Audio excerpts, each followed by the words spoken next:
City India news Telugu ఇది చీకటి వెలుగు. నమస్కారం. ఈరోజు బీసీ సమాజ్ కార్యాలయంలో కుల సంఘ పెద్దలతో ఈరోజు విలేకరుల సమావేశం జరిగింది. దీని ప్రధాన ఉద్దేశం కాంగ్రెస్ పార్టీ ఏదైతే అసెంబ్లీ ఎన్నికలకు ముందు 42% బీసీ రిజర్వేషన్ అమలు చేసిన తర్వాతనే స్థానిక సంస్థల ఎన్నికలకు వెళ్తామని ప్రకటించి ఆ రోజు ఎన్నికలకు వెళ్ళి బీసీ సమాజం మొత్తం విశ్వసించి ఆ రోజు అధికారంలోకి తీసుకురావడం జరిగింది.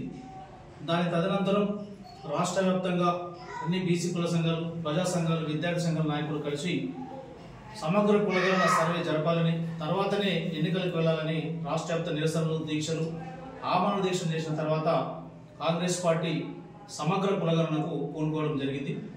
దీని విషయంపై ఈరోజు రాష్ట్ర వ్యాప్తంగా సమగ్ర కులగణన జరుగుతున్న ఈ సందర్భంలో అధికారుల రిపోర్టు ప్రకారం 98% అయిందని సీఎం రేవంత్ రెడ్డి గారు ప్రకటించడం జరిగింది.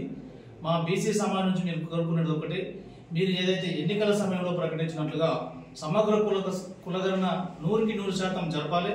42% బీసీలకు రిజర్వేషన్ అమలు చేసిన తర్వాతనే ఎన్నికలకు వెళ్ళాలనేది ప్రధాన డిమాండ్ చేస్తున్నాం. గతంలో ఏ విధంగా అయితే కులగణన జరిగిన విధంగా కాకుండా సమగ్రంగా జరగాలని, ఇప్పటికీ పట్టణాలలో, హైదరాబాద్ లాంటి మహానగరాలలో ఇంకా కొన్ని దగ్గర కులగణన కంప్లీట్గా జరగలేదని, ఇండ్లకు ఇంకా చాలా మంది ఇండ్లకు ఇంకా వెళ్ళలేదనేదే ప్రధానంగా వినిపిస్తున్న ఆరోపణ. కాబట్టి ఏదైతే రాష్ట్ర ప్రభుత్వం ఖచ్చితంగా అధికారుల దగ్గర మీటింగ్లు కండక్ట్ చేసి సమగ్ర కులగణన విషయంలో గ్రౌండ్ లెవెల్లో 100% చేసిన తర్వాతనే రిజర్వేషన్లు అమలు పరిచి రిజర్వేషన్ డిసైడ్ చేసిన తర్వాతనే ఎన్నికలకు వెళ్ళాలనేదే బీసీ సమాజం ప్రధానంగా డిమాండ్ చేస్తుంది. ఎందుకొరకంటే వీళ్ళు హామీ ఇచ్చినట్లుగా మనం అధికారులకు వచ్చిన తర్వాత చూసాం, కాంగ్రెస్ పార్టీ నామినేటెడ్ పోస్టుల విషయంలో కానీ, అధికారుల బదిలీ విషయంలో కానీ బీసీలకు ఎంత అన్యాయం జరిగిందో మనందరం ప్రత్యక్షంగా చూడడం జరిగింది. కాబట్టి ఈ సమగ్ర కులగణన విషయంలో కాంగ్రెస్ పార్టీ కనుక వెనుకడుగు వేసి రిజర్వేషన్ అమలు చేయకుండా ఎన్నికలకు కానీ వెళ్తే బీసీలు సమాజం మొత్తం రేపు ఏ విధంగా సమగ్ర కులగణనకు రాష్ట్ర వ్యాప్తంగా నిరసన దీక్షలు చేయడం జరిగిందో అంతకు రెట్టింపుగా కులగణన అమలు చేయాలి.